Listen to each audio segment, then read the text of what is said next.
وَإِذَا قِيلَ لَهُمْ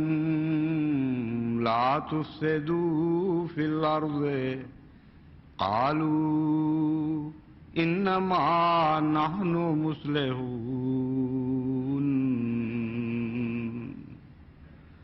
أَلَا إِنَّهُمْ هُمُ الْمُفْسِدُونَ وَلَكِن لَا يَشْعُرُونَ۔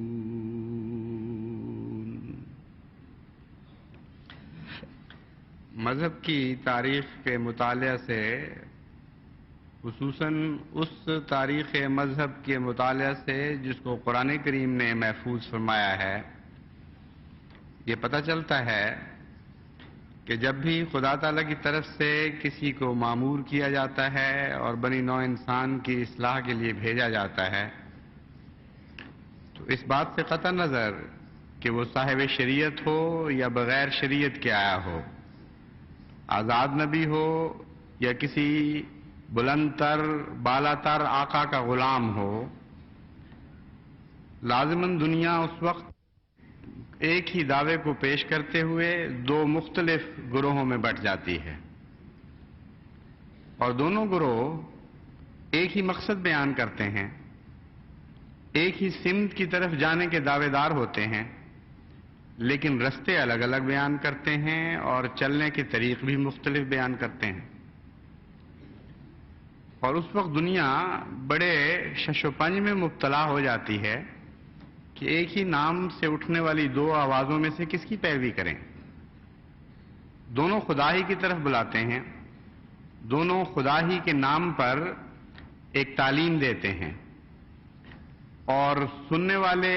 ناسمجھ، حیران و ششدر دونوں طرف کی باتیں سنتے اور بعض اوقات فیصلہ کرنے کے اہل نہیں پاتے اپنے آپ کو۔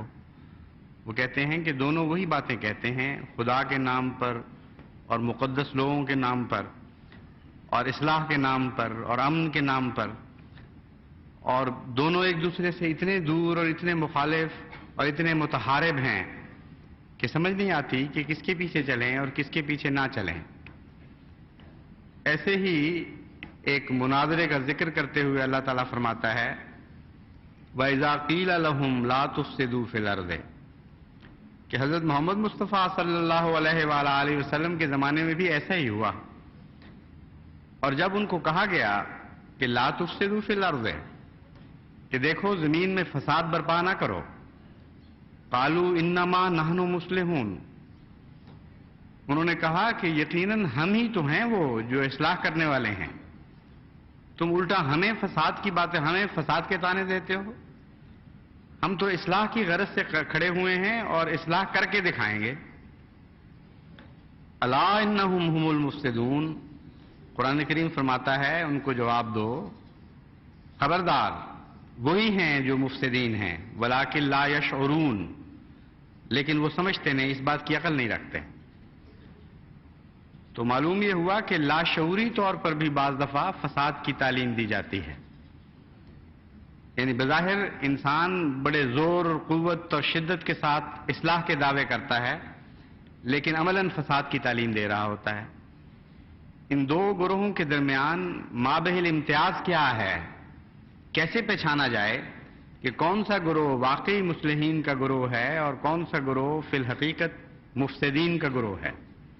یہ ہے وہ سوال جو ہمیشہ اٹھتا رہا، اور آج بھی اسی قسم کا سوال دنیا کے سامنے درپیش ہے۔ قرآن کریم اس کا جواب مذاہب کی تاریخ کی شکل میں دیتا ہے، دلائل سے بڑھ کر گزشتہ انبیاء کے واقعات اور ان کے مخالفین کے واقعات کھول کھول کر بیان کرتا ہے، اور انسانی عقل پر یہ فیصلہ چھوڑ دیتا ہے کہ وہ پہچانے اور غور کرے اور یہ جاننے کی کوشش کرے کہ دونوں میں سے مصلح کون ہے اور مفسد کون ہے۔ حضرت صلی اللہ علیہ وآلہ وسلم کے زمانے میں ان دو مختلف دعاوی کی بڑی زور کے ساتھ لڑائی ہوئی ہے، بڑی شدت کے ساتھ کارزار گرم ہوا، اور دونوں طرف کی آوازیں دعوے کے لحاظ سے ایک تھیں لیکن طریقہ کار کے لحاظ سے بالکل مختلف تھیں۔ مثلا حضور صلی اللہ علیہ وآلہ وسلم اور آپ کے ساتھیوں کی اصلاح کے لیے جو دشمنوں نے منصوبے بنائے اور تعلیم دی وہ یہ تھی کہ ان کو بزور شمشیر اپنی ملت میں واپس لے آؤ، اس کے بغیر یہ مانیں گے نہیں۔ ان کو گھروں سے نکال دو یا گھروں سمیت آگ لگا دو، ان کی کمائیاں لوٹ لو اور اپنی ہر ملکیت سے ان کو محروم کر دو، ان کے بائیکاٹ کرو، ان کو فاقے کی سزائیں دو، ان کو پانی کے لیے ترساؤ اور ان کے بچوں کو ذبح کرو اور ان کے بڑوں کو قتل کرو۔ ان کے گھروں ہی کو نہیں بلکہ خدا کے نام پر جو یہ گھر بناتے ہیں ان کو بھی منہدم کر دو اور ان کی عبادت گاہوں کو مٹا ڈالو تاکہ ان کو عبادت کرنے کے لیے کوئی جگہ نظر نہ آئے۔ نحنو مصلحون، ہم اصلاح کی غرض سے کھڑے ہوئے ہیں، اس لیے ہمارا فرض ہے، ہمارا دین ہمیں مجبور کرتا ہے کہ اصلاح کے نام پر یہ ساری حرکتیں کریں۔ اس کے مقابل پر خدا تعالیٰ نے حضرت محمد مصطفیٰ صلی اللہ علیہ وآلہ وسلم اور آپ کے ماننے والوں کو بھی ایک مقابلے کا طریق سکھایا اور فرمایا انما انت مذکر لست علیہم بمسیطر الا من تولی وکفر فیعذبہ اللہ العذاب الاکبر۔ اے محمد مصطفیٰ صلی اللہ علیہ وآلہ وسلم، اصلاح کے نام پر یہ سارے ہتھیار لے کر اٹھ کھڑے ہوئے ہیں تیرے مقابلے کے لیے۔ یہ وہی ہتھیار ہیں جو پہلے بھی استعمال ہو چکے ہیں اور پہلے بھی ناکام ہو چکے ہیں، اس لیے ہم تجھے یہ بتاتے ہیں کہ تو نے انبیاء کے ہتھیار کے سوا اور کوئی ہتھیار استعمال نہیں کرنا۔ فذکر انما انت مذکر، تو مقابل پر نیک نصیحت کرتا چلا جا اور بڑی شدت سے کر، جتنے زور سے شور و غوغا بلند کرتے ہیں اتنا ہی زیادہ ان کو خدا کی طرف بلا اور دعوت اللہ دے۔ انما انت مذکر، تو بنایا ہی مذکر گیا ہے، تیری تو سرشت ہی یہ ہے کہ تو نصیحت کرنے والا ہے، تجھے تخلیق اس طرح کیا گیا ہے کہ تذکیر کے سوا تیرا کوئی اور مقام خدا نے مقرر نہیں فرمایا۔ بس پیغام پہنچاتا چلا جا، نیک نصیحت کرتا چلا جا اور اپنے ماننے والوں کو بھی یہی ہدایت دے۔ اسی مضمون کو قرآن کریم نے مختلف جگہ مختلف شکلوں میں بیان فرمایا، یامرون بالمعروف وینہون عن المنکر، کہ محمد مصطفیٰ صلی اللہ علیہ وآلہ وسلم کے غلاموں کو خدا نے ایسی سرشت دی تھی، ایسی فطرت عطا فرمائی تھی، ایسی تہذیب کی، ایسا ان کو مہذب بنایا اور ایسا ادب سکھایا کہ انہوں نے عمر بھر ایک ہی وتیرہ اختیار کیے رکھا کہ لوگوں کو نیک باتوں کا حکم دیا کرتے تھے اور بری باتوں سے روکتے تھے۔ بس دیکھیے دونوں دعوے خدا کے نام پر تھے۔ جبراً مذہب کو تبدیل کرنے کا دعویٰ بھی خدا کے نام پر تھا اور جبراً مذہب کو تبدیل نہ کرنے کی ہدایت بھی خدا ہی کے نام پر تھی۔ ایک طرف کہنے والے یہ کہتے تھے کہ ہم مصلح ہیں اور اصلاح کی وجہ سے ہمیں حق نصیب ہو گیا ہے کہ ہم جبراً ملتوں کو بدلنے والوں کو واپس ان ملتوں میں لوٹا دیں،